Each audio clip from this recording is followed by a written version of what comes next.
welcome to the Sunday service talk. And I feel really being honored to have such an audience for this talk today. As Reverend Shanti told you, reminded you, my topic is somewhat related to, let me put it in this way. Why the teaching of the Buddha is so reliable? Why is it so trustworthy? In Theravada tradition, when we respect the teachings of the Buddha, we basically remind 6 qualities of that teaching. The first one is somewhat related to the topic that I am going to present for this audience. And so I would like to tell you why the Buddha's teaching is respected. If not, we can say, sometimes we call it is convincing and reliable, and at the same time well said. That's how the translation can be found if you go through the original text of the teachings of the Buddha. You are here today, and we are like this today, and we have become monks. You as ordinary people and lay people, you follow the teachings of the Buddha. And why such a pain? Why we take such a pain if not we try our hard to follow the teachings of the Buddha? And this is quite obvious from the very inception of the history of Buddhism. Those who entered the order, if not this community of monks, and those who became totally as followers of the Buddha's teaching, this doctrine, finally some of them achieved the final salvation. In other words, we call it as the arahantship. And apart from this arahantship, those who entered this path reasonably achieved many benefits and results, finally leading to the ultimate goal, if not we call it as the Nibbana. So now I am going to talk something about actually why this teaching is reliable, convincing and well said. At the very beginning, I would like to tell you that the Buddha's teaching is not something faith-oriented. That's the most important thing we have to understand. There are no taboos. In other words, there are no ultimate orthodoxy or authority in Buddhism.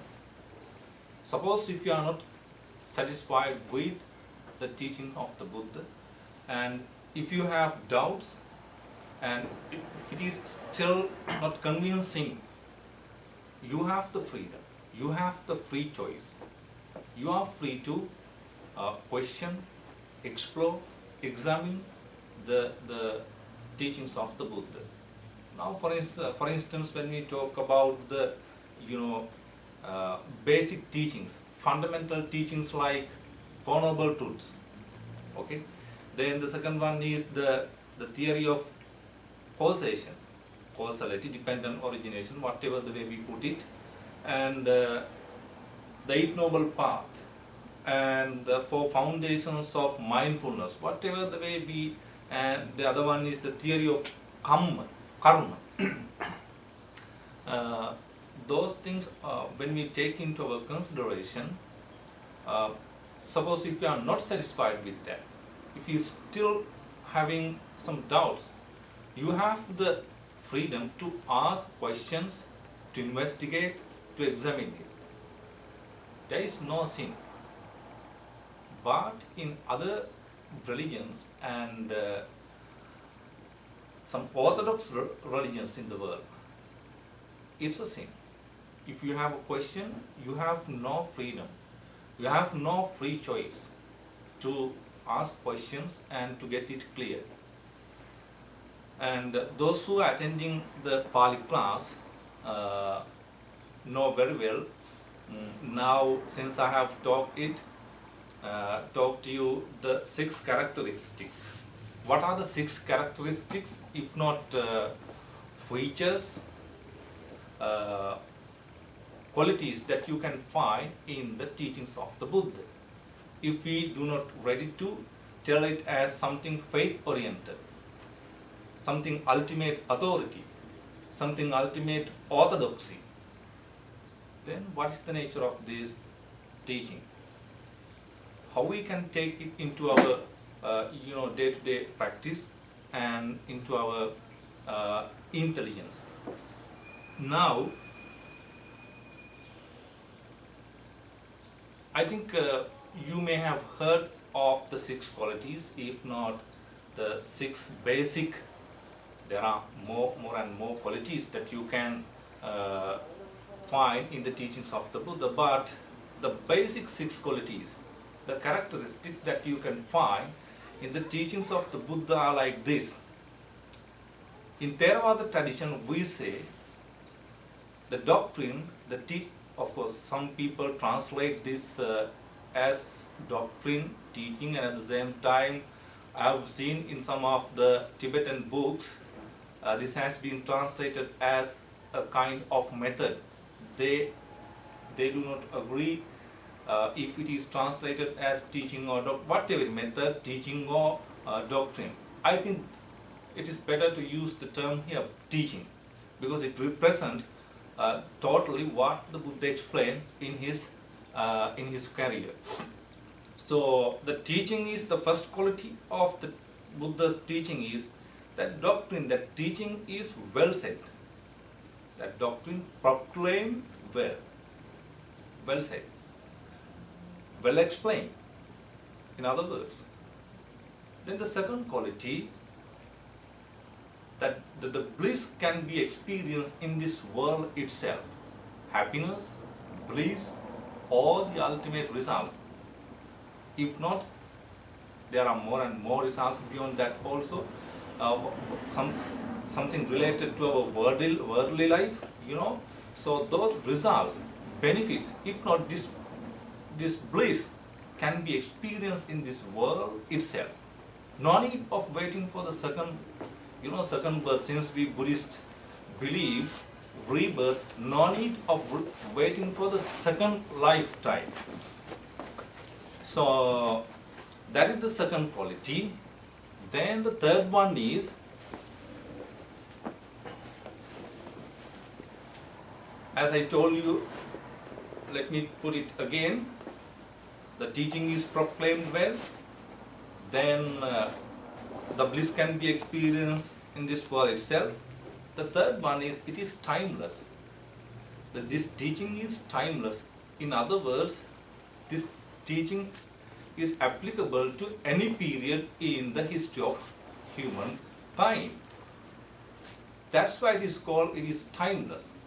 Suppose somebody would say that, of course, the teachings or whatever the Buddha has explained is just only applicable to the period he lived, and it is not applicable to the the present day world. No one can say like that. No one can say.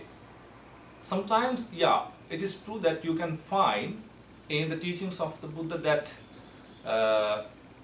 sometimes there are things that are not agreeable. We cannot agree with the teachings of the Buddha, but we can assume them as later interpolations, not rightly, if not directly from the Buddhas. Anyway, that's the third quality. It is timeless. Then the fourth one is, it is welcoming.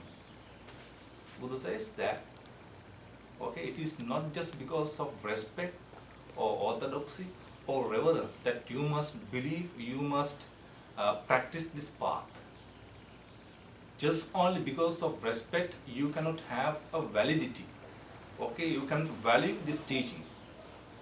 So that's why it is convincing.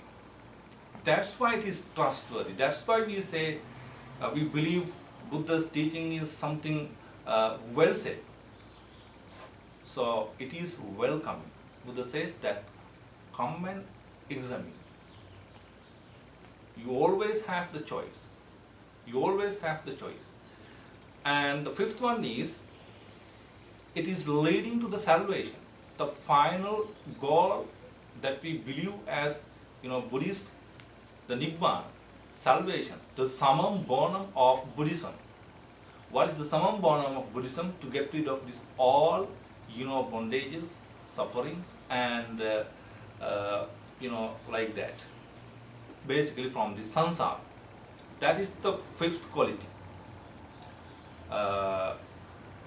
It is welcoming, and at the same time it is leading to the final salvation. Whatever the way it is well said or well explained, if it is timeless, if it is convincing, trustworthy, if it does not lead to a final goal, then that particular kind of teaching or doctrine is, I think it does not make any sense to our life, our our path. So that's the fifth quality. Then the last one is, that's the most important thing. If you go through these 6 qualities, 6 characteristics of the Buddha's teaching, the last one, your salvation, your total freedom, depends on individuality. We have our own something called individuality. So the understanding, if not the final realization, is it depends on individuality. What does it mean? In this audience, and since it is very easy to understand, throughout this world, an individual, he experienced this world basically, if not according to what he perceived, how he perceived this world, how we perceive things in this world. So that's why it is called, it depends on individuality. Those are the 6 qualities that you can find in the teachings of the Buddha. And let me tell you one of the very nice parable, if not an example that you can see in the literature of Buddhism, though it is not said by the Buddha, right from his, if we believe those words are totally from him, of course it is not, but you can find it in somewhere in the teachings of the Buddha. One of the philosophers who commented on Buddhism, he said that Buddhism is, his teaching is also just like a business of a goldsmith. The goldsmith, when he wants to examine the purity, if not the real quality, genuineness of the gold, what does he do? Tapat chedacha nikashat. That's how the Sanskrit, that stanza goes. Tapat means that goldsmith, he subjects the gold for melting down. He melts down gold for what? To understand, to decide whether it is pure, if not genuine gold. Sometimes he melts down. Then the chedat, sometimes he cut it. Sometimes he cuts the gold into pieces, so something just like that. And then he comes to the conclusion that now I have got the genuine, I have bought the genuine gold. Tapat. Chedat. Nikasat. Nikasat means sometimes, just by rubbing on a surface level, a goldsmith, examines the real nature, if not the genuine quality of the gold. Similarly, Tapa Cheda Chanikasa Swarnamiyo Pandita is. That's how, if we are supposed to be the intelligent people, wise people. That's how we have to accept the teachings of the Buddha. It is not because of respect, it is not because of the reverence that we have, we must accept the teachings of the Buddha. Just similar to the business of a goldsmith, we must examine, explore, and practice the teachings of the Buddha. Otherwise, genuine practice of the doctrine, genuine practice is impossible. We can say that we believe. It is not because of offerings. It is not because of other kind of pujas. It is not because of other kinds of we call as reverence. We must accept the teachings of the Buddha. So I think now when we take, for instance, if we say that Buddha's doctrine, Buddha's teaching is well said, you just imagine, in his teaching he has used parables, stories, and many methods to explain the final salvation. If we believe that there is only one method to follow and to achieve the final salvation, it is not like that. Of course, it is not like that. There are many more methods. Now some people do believe that it is only through meditation we can achieve the final salvation. Totally it is wrong. It is not only through the meditation. There are some people who have achieved the final goal. In other words, the Nibbana, except following the path meditation. Of course, meditation is also one of the paths. Apart from that, there are many more ways that you can, improve your mind. Not only the meditation. And so because of that reason, we can say that Buddha's teaching is well explained, well said, well taught. And he encourages, he promotes his followers and even the non-Buddhists also. If you have got any questions, any doubts, to get it clear.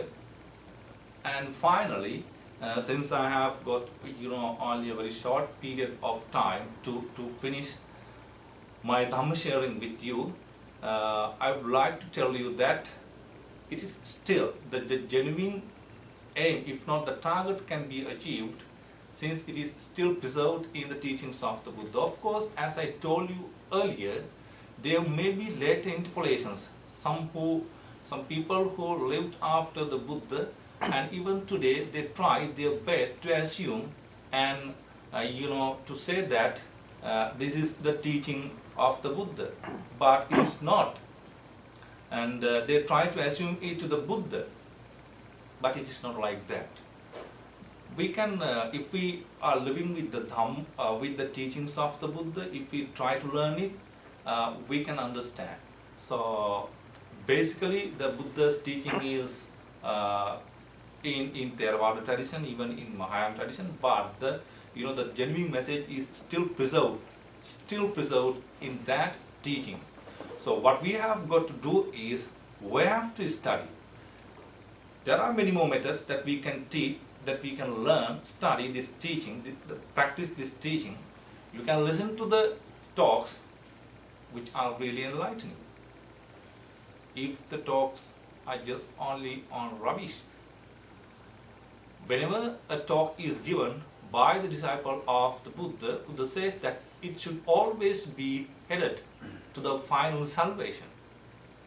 Always should be led to the final salvation. We have no, of course we can go on talking unnecessary things, but it does not make any sense to our path. So that's how the nature of the Buddha's teaching is. Then, finally I would like to tell you that, in one of the Buddha's public talk given by the Buddha, he explains like this. Bhikkhus, the teaching proclaimed well by me thus is open, evident, and there are no patchworks in it. So, since I have taught you the Dhamma well, since I have explained the Dhamma well, and it is open, it is evident, it is pure, and there are no patchwork. That means there are no something called hidden in it. There is no something called as unseen power in the Dhamma. Everything can be experienced. So if it is the case like this, suppose if somebody follows that teaching, if somebody follows that doctrine, Buddha says that at least if you have a sufficient faith, though my doctrine is not faith oriented, if somebody has a sufficient faith, at least a bit of faith, okay? Saddhamattam, that's how he says. In the Theravada tradition, in Pali language, he say, Yesang mai saddhamattam. What does it mean? If somebody has a sufficient faith, and pemamattam, pema means love. If somebody has a sufficient love towards what I have said, he or she is to be born in good rebirth, good place. He is to have good results, good benefits in this world itself and hereafter also. That's how we explain.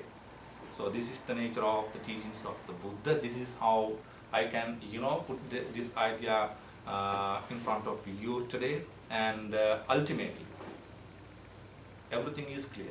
Dhamma is well said, Dhamma is well proclaimed, okay?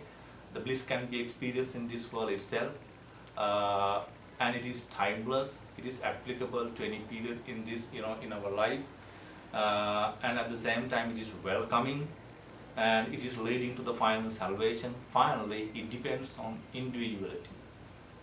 Whatever it is, when we are trading on this path, finally you may get a bad impression. Sometimes you may get a bad impression. What's that? Sometimes you may hold this doctrine, even this teaching also saying that like this. This helped me, this teaching helped me a lot to come to this state. The Buddha's teaching helped me a lot to get rid of this, all the sufferings. Again, it's a bond. It's a bondage. It's a defilement. So Buddha says that once you feel that, once you are confident that you have achieved the final salvation, you have come to the final goal, which we call as Nibbana, then Buddha says that you give up the Dhamma also, you give up the teaching also. No need of grasping it. I have well explained, well said, the Dhamma is just similar to a raft, just similar to a boat. You should need, of course, you should need a boat until you go to the other end, other shore. Once you are in the other shore, there is no need. If somebody takes it on your shoulders, if somebody takes the boat on your shoulders and you carry it wherever you go, that's not the duty a true follower should do to the teachings of the Buddha. Similarly, a true follower, once he feels that he has achieved the final salvation, you should have the ability to give up even the teaching also. And with that, I would like to conclude my Dhamma sharing, and finally too, this is what I want you to do. Buddha's teaching is still preserved. The final salvation can be achieved so long as we are among, so long as we live with the worldly pleasures. We are blind to see the original, the real teachings of the Buddha. Once we practice it, you can understand, you'll realize the real, the bliss of the teachings of the Buddha, and finally, try your best to discard, if not to give up even that teaching also, once you feel that you have achieved the final goal. So, thank you very much for your participation. Thank you, wonderful. And if you have any question. Yes.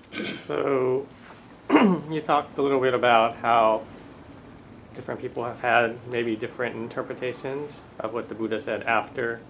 So I'm wondering, when you're looking at the canon and you're looking at the commentaries and you're looking at, for example, something like the Visuddhimagga, should we, I guess, focus a little bit more on exactly what the Buddha said, or how much should the commentaries kind of like inform or like help us learn about the teaching? Should we? You mean the commentaries? Yeah. Good, very nice question. It is really helpful for us to learn the canon, if not the real teachings of the Buddha, with the help of commentaries.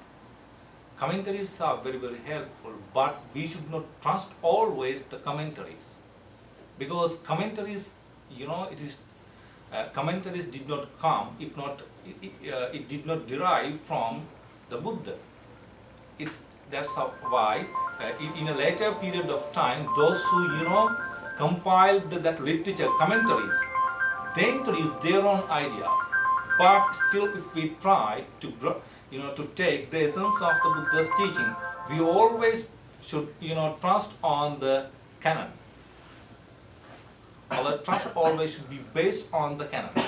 But the commentators, the great expositors like Buddhaghosa, Buddhadatta, and Dhammapala in the Theravada tradition, and even in other traditions also, they have done a great business by explaining, by taking the Buddha's, sometimes there are very difficult, phrases and points, theories that we cannot understand. But sometimes there are contradictory evidences, facts and resources that you can find in the commentaries.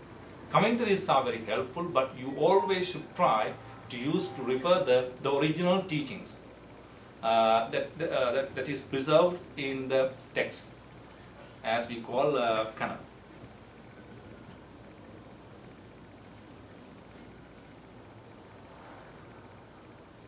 And for instance, I would like to tell you that in one of the places there are some gods, different categories of gods in the heaven, according to Buddhism, and there is an interpretation called there is a particular kind of deities called asanya satta. That means those who have no consciousness. That's how it goes.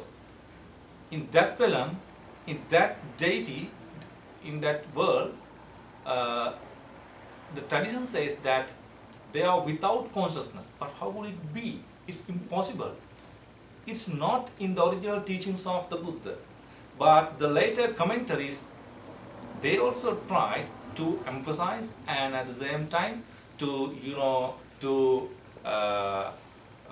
we can say that there are such realms, if not worlds, worlds of gods, where they have no consciousness, but it is impossible.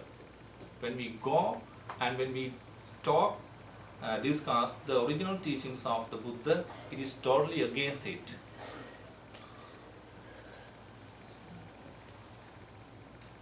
Have you got any comments?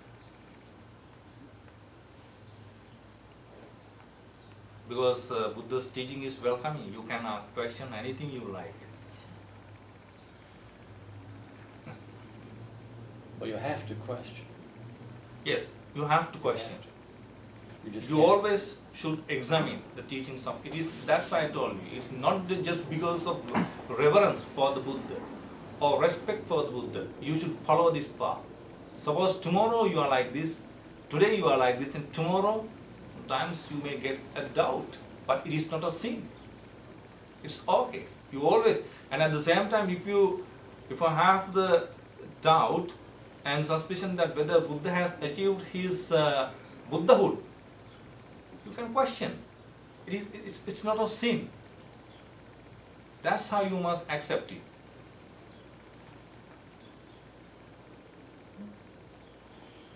I had a question. Yeah. Yeah, earlier you said that it's to achieve the enlightenment is not through meditation. So what is with to achieve meditation? What kind of condition we need, if not through meditation? Yeah. Now when we see the history of Buddhism and the people who have achieved the final salvation, there are no, sometimes you may believe that there are only monks who have achieved this salvation only through meditation. But there are many more ordinary people like you also who have achieved the final salvation. To reach that final goal, there are 4 stages. The 4 stages, if I put it like this way, the first one is called stream entering. So that's the first one. Then the second one is called once return. That means he comes into this world only once. Then again there is another stage called non-return. And the final one is called the Arahant. That is where you can experience the final bliss, final salvation. Suppose if you can try to reach, to come to the first level, the first stage, stream entering, as the one who enter the stream, that's the most important thing you can do. You can just forget about the other stages which are higher than the first one, okay? But if you can achieve the first one, that's the most important thing. Very, very important. And as Nam said, without meditation, you can practice, you can achieve the final self. Suppose there are some people, there were such people even Buddha's lifetime when he was living there, and they were just already just like you ordinary people, but somehow or the other they achieved the final salvation. How is it that? How would it be happen? The reason is, when somebody goes on practicing this path, it is not necessary to retire from your daily life and to sit in a place like this. Wherever you go, if you think, if you understand this world, if the things as they are, okay, what has happened to us is we are not ready to realize, understand the things as they are. We always, transform it into something else. And that's how we understand. That's how we perceive the world. We always change it. We always transform it. But if we can live, if we can understand the things as they are, okay, we always have to realize as things as they are. And that's what you can do. That's the meditation. No need of retiring from your, this life. But now you are like this and we are also like this. We monks are totally, devoted to practice the teachings of the Buddha. Our path is something direct. It's quicker than you. And at the same time, you are also following the teachings of the Buddha. You also can, but it takes some time, Since your worldly life, you have to go to work, you have a lot of responsibilities. But at the same time, if you are living with the ultimate truth, that means if you can see the things as they are, that's enough. That's the insight meditation.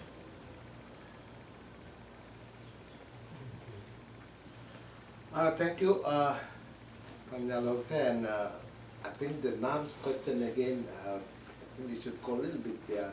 He's asking, without meditation, how, we can go. There are 3 things in Buddhism: Dhamma, Sila, and Bhavana. Or the wisdom, or the meditation, or the generosity. I think wisdom is the more important thing. That's the he explained another way. As it is, they are, whatever. Thank you, and you can talk later with Pannaloka and things, when we have chance after the service. So.